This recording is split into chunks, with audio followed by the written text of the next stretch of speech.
Hello everyone, my name is Zeph and welcome to the Star Network podcast. Today we have with us as special guest Michael Famoroti, who is the co-founder and partner of Stears. Hello Michael, how are you today? Hi Zeph, pleasure to be here as always. Fantastic. Can you just briefly introduce yourself please to the audience? Well, I feel like you've done quite a good job already. But like you said, my name is Michael Famoroti, co-founder at Stears. Day-to-day I run the intelligence team. It's outside that, I am an economist. I love football. I love God. And yeah, just happy to be here. Fantastic. I really love that. So as we know, Stears is a digital media powerhouse that provides key information across macroeconomic policy, finance and business, and government. So there's a phrase you guys have that I absolutely love, and I want you to dive into it. The Stears phrase is, in God we trust, everyone else must bring data. Exactly. So for people who have heard of Stears, how do you actually provide more context to this introduction of Stears being a media house, but also like a data aggregator? How does that tie in? Yeah.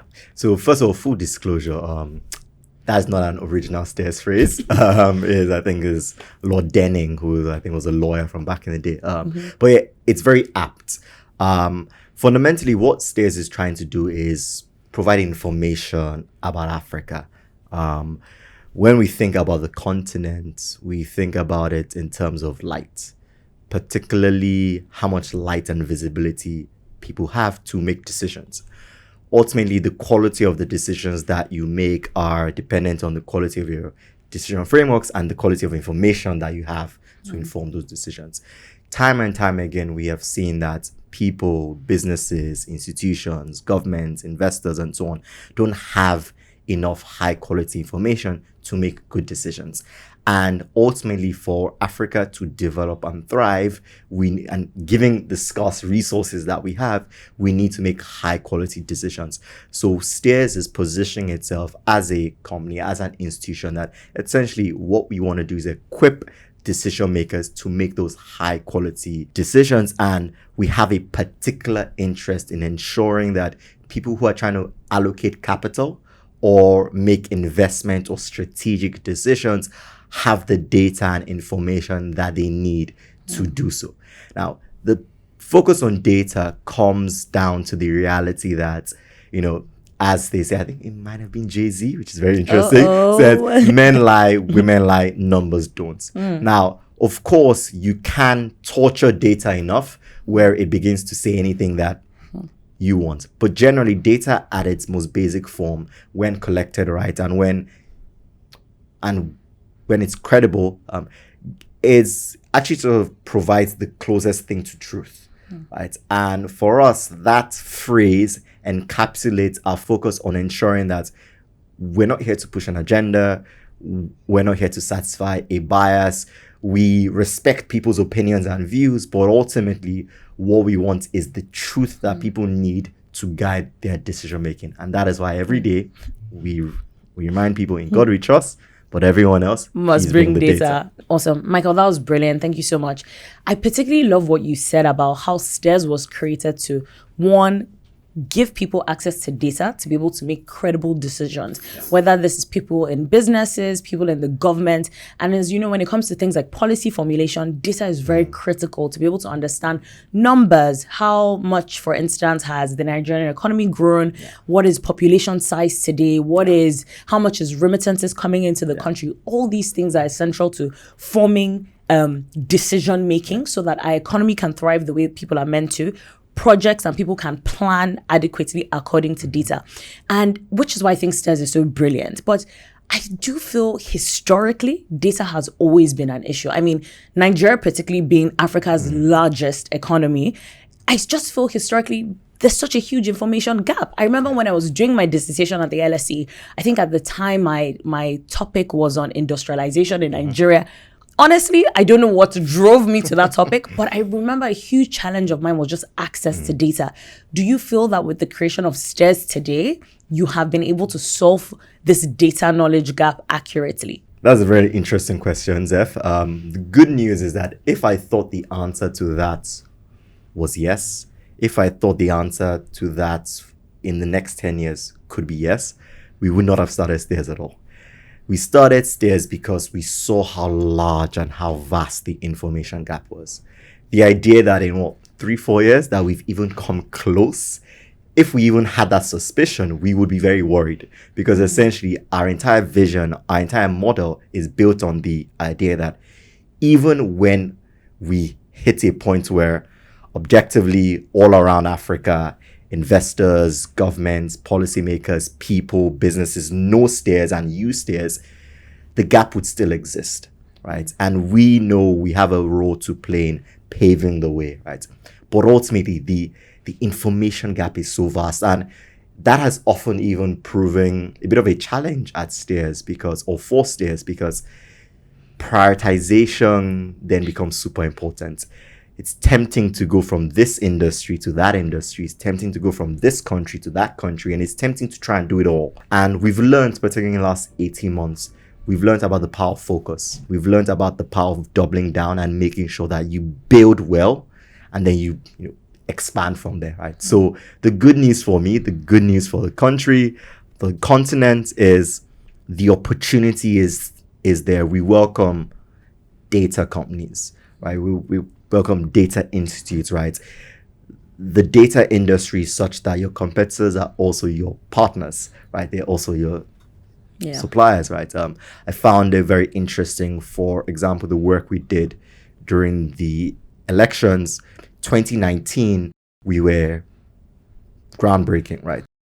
Nigeria's first real-time election data site. But everybody picked that up. On 2023, there were at least 4 or 5 credible alternatives to Stears. But what was interesting was, behind the scenes, we were all talking to each other. We were sharing data, sharing resources, because we all had the same goal of shining a light on electoral activities in Nigeria, right? So there is opportunity for so much more. And I look forward to the day when we're talking about the continent, and we're talking about a continent where we have such precise data. We know the amount of people that have left prison in the last 5 years and have gone back. We know the amounts of square feet used for clubs in Lagos, right? We have such specific data, right? I look at the US, I follow it religiously. I follow their data companies, and each week I get newsletters, and I am amazed by the granularity. I sometimes wonder, who is using this data for what? What do you need this for?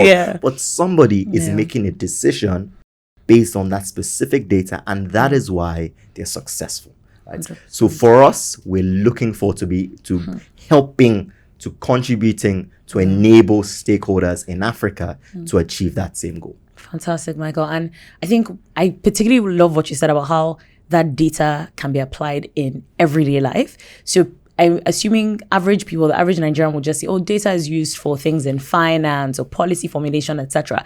But you just give a standard example of how data is even critical to find out space management, or when it comes to even land usage in Nigeria. Today, you say lots of properties are coming up, but how are people actually allocating the land to make sure that the integrity of the building structures are accurate? Those data are actually what sets economies apart. The Nigerian elections, and how Stears election, your first real-time electoral monitoring tool and software came into play. I felt that was very monumental for Nigeria. I thought it was so groundbreaking. You guys even came up with your predictive monitoring tool of what will happen in the presidential and the gubernatorials. I thought that was brilliant. But would you say, now you've touched on Stears election, would you say that it has actually encouraged voter participation, and you see that improving in the next election cycle to come? I really love that question. And the first thing that I would say is, I'm glad that in the last 3-4 years, we've seen a shift in electoral participation and civic engagements, particularly amongst the youth in Nigeria. And that's important because that demographic is huge, right? I would say that the journey that Stears started on in 2019 with the elections, that has played a role directly in terms of, as you said, giving people visibility.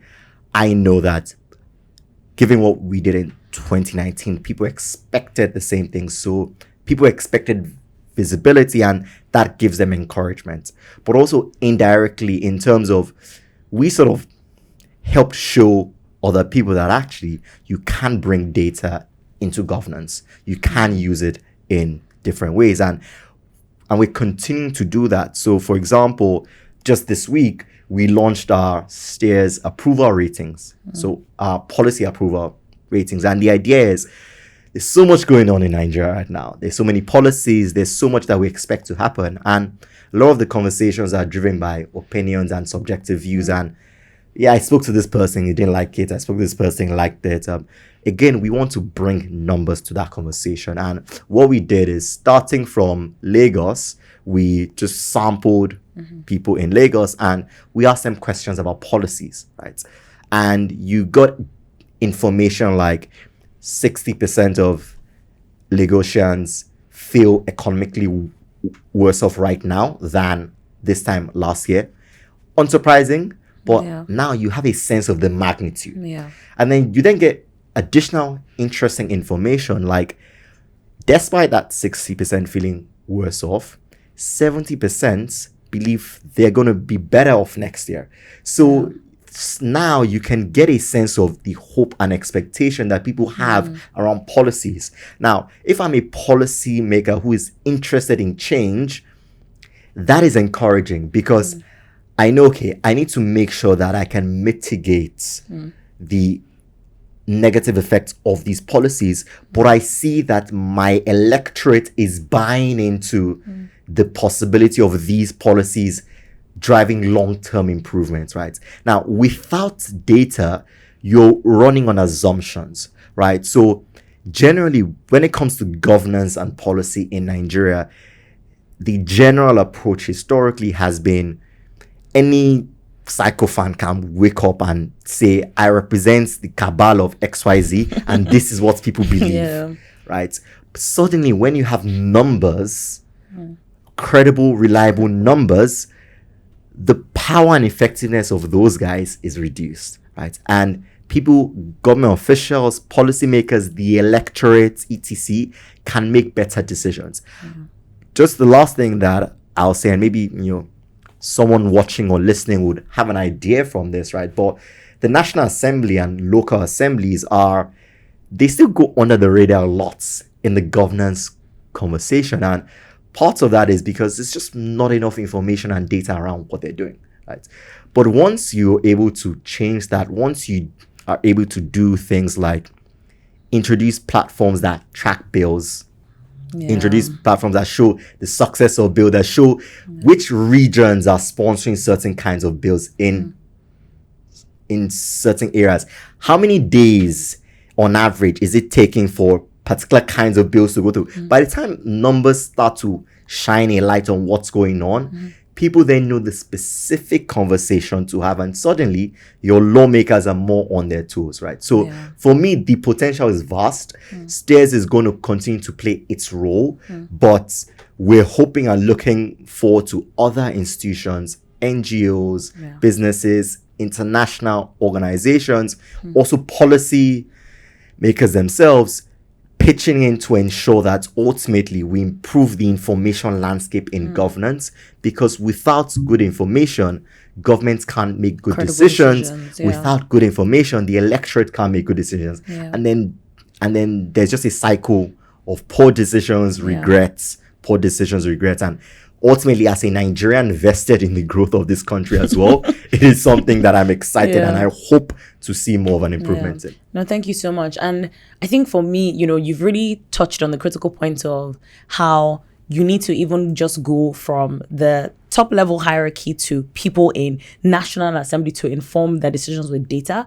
But I keep thinking about the mindset around data today in Nigeria. So we see it as important. Stears sees it as this is critical to driving economic growth and decision-making, policy formulation.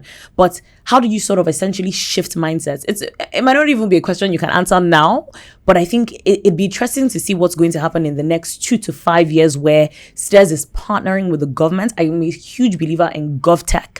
And I think what you're doing with data is under the umbrella of GovTech. The more that they have credible information, the more that they can use data to find out, this is what people in Yaba are saying. Oh, this is what people in the Lekki Access are saying. This is what people in the Butemeta are saying. So how is it that they can build infrastructurally for people across the different segmentations? For instance, today, how we see social media, every Gen Z millennial, social media is our tools, our drive force.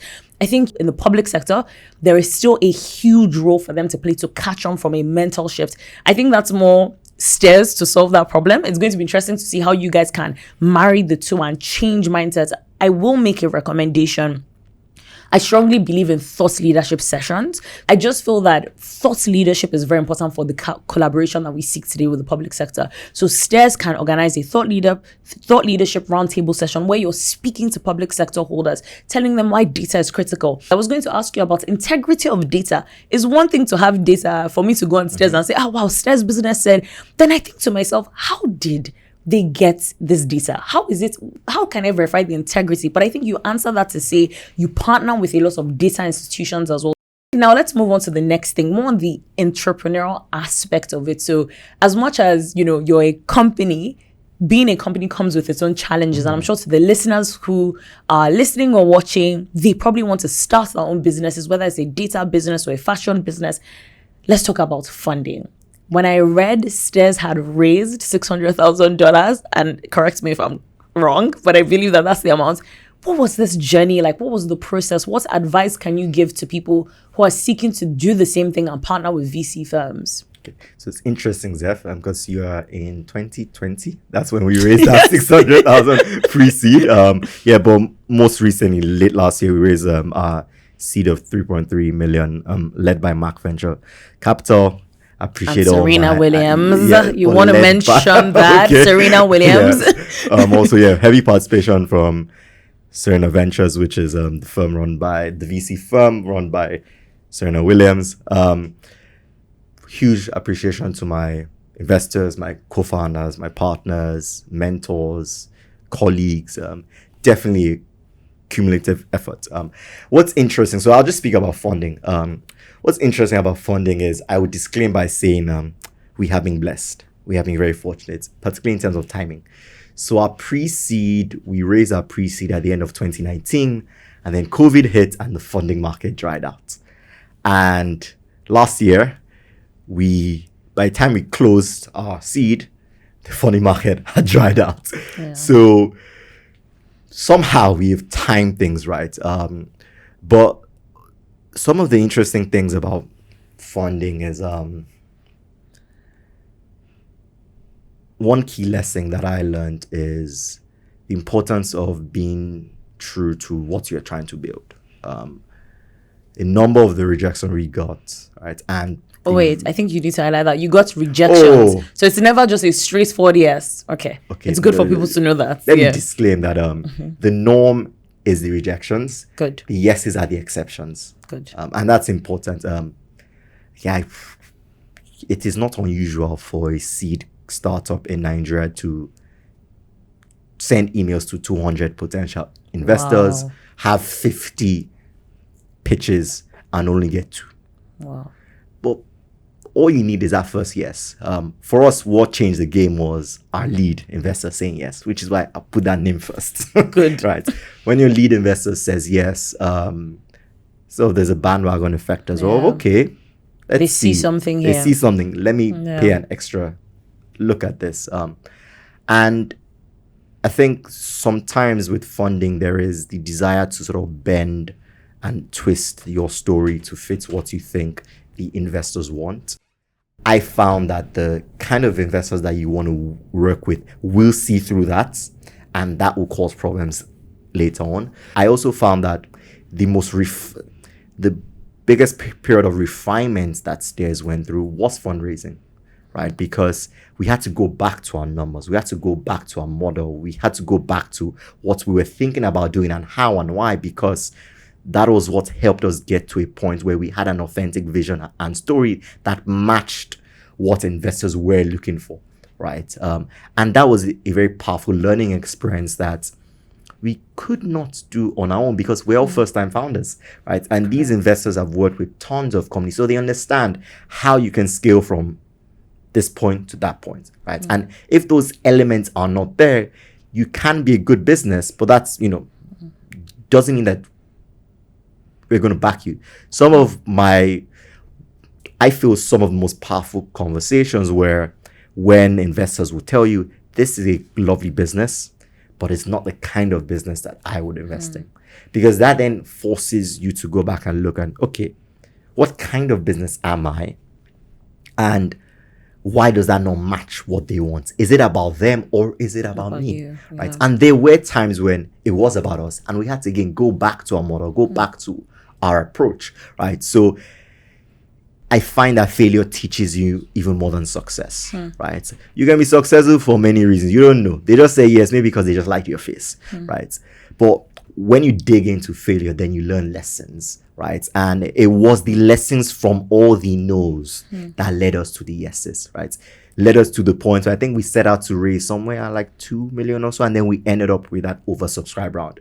We would not have expected that at the start, but it was the refining period for us, right? So for me, that's a key thing. And I would again stress, if you are looking to fundraise, I'm not an expert. There are people who, literally specialize on this, but there is the technical part of, fundraising, but a big part of it is also emotional management, right?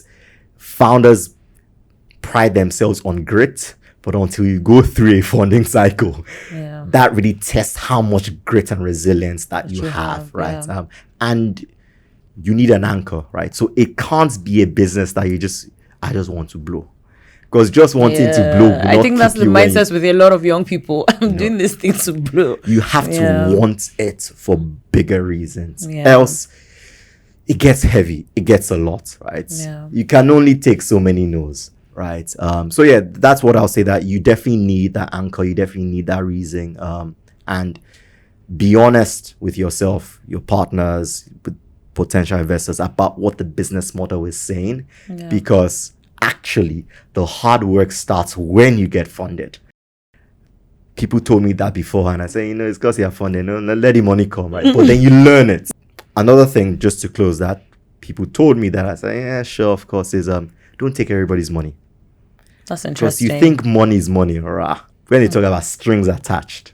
Okay. Right, so you want to partner with the right investors, with investors that are genuinely founder friendly, right? Because else you're inviting Shege into your life, and you think that funding is what will accelerate your business. Actually, it is that investor that is going to kill it. It is very, very, very important that, just like how they tell you when you are interviewing in a company, also interview the company. Is the same dynamic. You're going to be in partnership with these people. Also interview them and make sure that generally, apart from their money, what they're bringing to the table is a fit. Yeah, no, Michael, that's very accurate, and thank you for shedding light, because I know VC funding is something a lot of startup businesses look into. So many young people who have great ideas.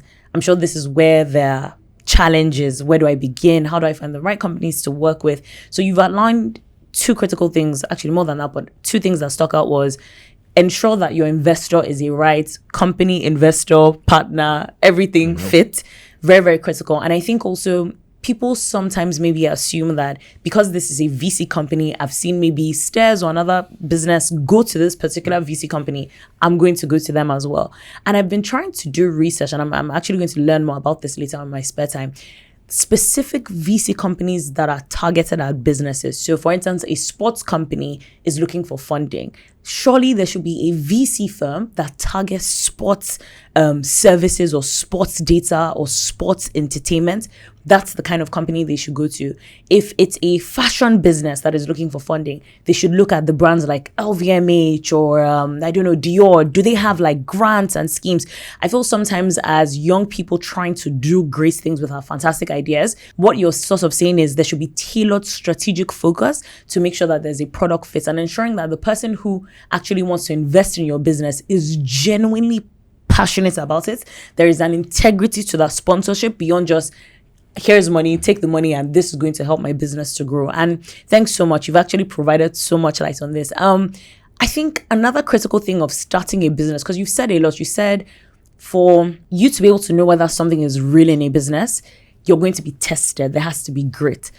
But I feel nobody really talks about the tools and mechanism to go through building a business. And when I say tools and mechanisms, it doesn't even have to be technical. I just want, can you share with us practical steps that, you and your founding team, Preston and the likes, what do you guys do to just take off that pressure and that stress? Just practical steps that people can actually learn from. Is it running? Is it social? What is it that you do? So I'm going to speak very personally here about myself. So not Preston, Abdul, nobody. I'm definitely going to speak very personally about myself. And again, that is the disclaimer of it's not going to be the same for everybody. But hey, I believe that these are the key things. For me, the first thing is, and it's interesting because I was with a fellow founder yesterday evening, and we're having this precise conversation, and we said the same thing. We said, how do people do this thing without God? Because I have no idea. It's like, what is the basis of your conviction? What is the basis of your confidence? What is the basis of your hope? When the storms come, why do you not think that you're just gonna that your boats will just not scatter, right? There's a chapter in Bible, I think it's Mark 4, where Jesus is on the boat with the disciples, and there's a storm, and he's sleeping. Yeah, and they're like, Wake "Are up. you okay?" And he's annoyed with them. Yeah. Because he's so at peace, like, what's this Song storm? is about. And I'm not there, right? Things shake me still, right? But what I love about my relationship with Christ is every day more and more, he gets me closer to that point where no matter what is going on, because I think what they say is running a startup is akin to trying to fly a plane while building it at the same time. So chaos is the norm, right? And like my anchor, my reason that why I even joined in the first place is I have that. I know that I'll be fine. All things work together for my good because I've been called to do this, right? And that by far has been the biggest thing. And it wasn't always that strong. But the tougher things got, the clearer it got to me that I needed that peace. It helps you, strengthens you, helps me, strengthens me, gives me wisdom, and so on. So that's the first thing. Next is community, right? People make all the difference. I think in this world where we glorify celebrity, individuals, it's very easy to see somebody and say, oh my God, this person is amazing. Right? I don't know Beyonce personally, right? And I agree that she's one of the most amazing people that are alive today. Correct. But I know that that woman's community is responsible for so much of her greatness. Yeah. You cannot become Beyonce by yourself. 100%. Right? And shedding your pride and understanding that, look, I need a community, and that community looks like different things. It looks like family, it looks like friends, it looks like mentors, it looks like partners, it looks like so many things, right? You need your community, you need to lean on your community, you need to feed your community, you need to trust your community, right? And for me, and this as part of my community, people in my community, my friends and family have played a huge role and continue play a huge role, and they make it worth it as well, because what is all the stress for, right, is to have joyful times with your friends and family, right? So that's the second thing, and then I'll just close with the last one, because this is the most practical. So people say this guy's coming to theorize. You need to take care of yourself.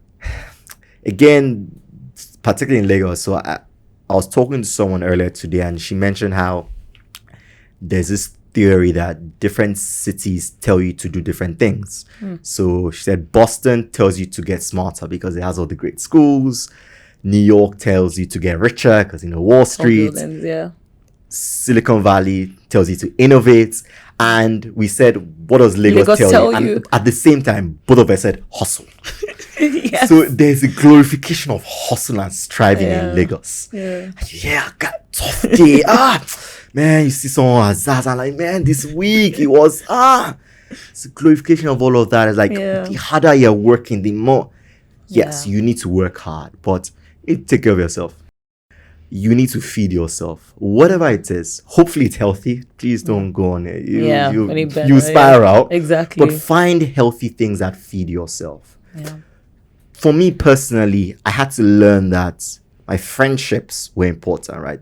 There was a time, and again, you will also remember this, Zeph. There was a time when maybe we will not speak as much, right? Because I was focused on work. I was focused on all these things, and I realized, no, actually, my conversations with Zeph feed me, help me do better at work, right? Yeah. So other things, I said, I love football. There was a time where I stopped paying as much attention to it, right? I don't have time. Now on Sunday, I will sit from 2 p.m. to 8 p.m. I'm just watching football because that is feeding my soul. It's making me happy. Right? Then I'm going to struggle and hustle at work, right? So it's very important that you also look after yourself. You are not just your career. You're not just your company. The more rounded you are as a person, the happier you will be, the more effective you will be at work, and importantly, the less you frustrate the people working with you 100%. because you actually have a life outside work. 100%. No, Michael, thank you so much. And I feel this is, you've given practical steps. You hear a lot of people who are starting businesses, and the advice is usually very square. I'm sorry to say, like, read this book, read this self-help thing, take this course. Yes, those things are critical to actually expand your knowledge and to better you, but there's nothing like well-being. And I do feel in Nigeria today, there is a shift towards like well-being. People are doing yoga, Pilates. Even if individually we had knowledge about it, I feel more in terms of institution and structures, there are centers that people can go to, like the Do Center in Lekki for one. They do yoga. The other day I went to my husband and he was like, what is all this? But, it was incredible. The point you touched on community, I really, really love that. And I think sometimes we kind of take for granted that, when you're starting something, you tend to get very insular and isolated in your ideas. But you'd be surprised that there is a power and beauty in sharing. Star Network podcast. I remember in my instance, I was speaking to my husband about it. He's like, you're going to do it. You're great at speaking. When I told you about it, you're like, Zeph, this is your environment. Someone who also helps me beyond just my immediate family or my friends, you guys, my husband, Joy, who's actually here listening. Joy has been with me across multiple ideas that I've had. And that being with me can even be silent of whether it's like, oh, I have Zeph needs this piece of paper. And that piece of paper is so critical because I've written information that is there. Those things are so important to actually take you to the next step. Like, you give the example about Beyonce. And I mean, Beyonce is, she's very controversial, right here or there. For someone like me who's also very like faith based, I have a strong belief in Christ. The Beyonce conversation can be a bit controversial. Oh, she's this or that. But I particularly like you use that example. I'll tell you why. Because when I watched her Renaissance tour, and I saw, for me, it wasn't even a sense of glorification, but I remember watching her videos. I've actually seen her live before at Coachella in 2018, and I watched her Renaissance tour. I watched the Coachella videos when I attended, and there was just a huge improvement. Now, when I saw her in Coachella, I didn't think that she could get, like she's already done it. She can't possibly push herself to get better. And when I watched those videos and I had a sense of, I need to be in this concert to watch this thing. For me, it wasn't even because I was a fan of Beyonce. It was just more, how can someone consistently push herself to the max to be better? And I think for me, when I see that, I get goosebumps and I'm like, this is the kind of human being that I want to evolve to be. I want to be better. You also have the same mindset of like expansion and growth. So I like that you broke down the practicality of steps of things young people need to actually do to survive. But my God, it's been great. We've spoken about data. We've spoken about how you started. We've spoken about your co-founders, raising money, how information and data is very critical for policy formulation, for governments, for things to drive economic growth. I'm very excited to see what Stears is going to do, a partnership with the public sector. Please really, really emphasize on it. I feel like that's where solutions will actually start to form for our country. It's going to be exciting. But before we round up, what's one key advice that you would leave with the audience, and what is your favorite quote? Okay, so I'm going to cheat. Tell us. I'm going to cheat and not answer what you asked me about one advice and one quote. I'm going to say what I want to say. Sorry. The first is that I heard something recently that all advice is autobiographical. So always bear that in mind. Second thing that I would say is that the one piece of advice that I would say is not autobiographical that I've seen to be true is what has kept Stears, what has kept me healthy, what's kept me going is that anchor. And for me, and also in Lagos, because this is mad, And that anchor is, as you said, that relationship with Christ and in that community. And ultimately, that is life. It's very easy to get sucked into success, achievements. These things matter. They do. Right? You need to be healthy. You need to be wealthy. You need to be great. Mentally sound. Yep. But fundamentally, where joy, where purpose, where fulfillment comes from is people. And that's it. And we cannot lose sight of that. The day we lose sight of that, you're going down a path that you will regret, right? So your friends, your family, your partners, your community, ultimately, they should always come first, right? And your life really should be about pouring into them in some way, right? And if you are not doing that, history has shown, books have shown, great people have shown that ultimately you will regret it. No matter what else you've done, ultimately what matters most is how much you touch people's lives, right? And that's very important. Just to close on my favorite quote, it's my favorite because it is an original quote. I'm going to have to explain it. Apologies. That's fine. Go ahead. So the quote is, when life gives you lemons, make lemonade. Nope. Oh, okay. That's what it is. When life gives you lemons, fix the adverse selection problem. Okay. Now, what does that mean? So adverse selection is a result in economics where, because of lack of information, so actually I'll use a classic example, used cars. So if anybody has ever tried to buy a used car in Nigeria, you know that when you're looking at the car, you're praying, is this car rubbish? Is it good? Because the mechanic is telling you, yes, but you're like, if I take this car on the road tomorrow, is it going to fall apart? There's such little information about the car. Now, because of that, you're not going to spend too much money on it. So average bid prices are going to be quite low. Now, knowing that if I have a very good used car, I know I cannot prove that it's good. So I'm just not going to try and sell it. So what happens is that because of that lack of information, and there's no way of bridging that gap, and therefore people are not willing to pay a lot, the good used cars don't enter the market. So we have what we call a market for lemons, where it's only bad used cars that are being sold, and people know it, so they just still pay the small money, and everybody's, I guess, sounds like Nigeria, where it's just a bad equilibrium, right? And that's what we call adverse selection, right? So I'm like, when life gives you a lemon, as in a bad car, fix the adverse selection problem. And for me, the message is, when things bad happen in life, don't focus on the outcome. Try and fix what happened. Like, what was the structural thing that led us here? Because I'm very much big on foundational principles, right? I think to make change, don't focus on the outcome. Go down to the root and change it, right? So that's the no, I like that. I really like that. I mean, I thought it was when life gives you lemons, make lemonade. But, we've learned about adverse selection. This was great, Michael. It was fantastic having you on.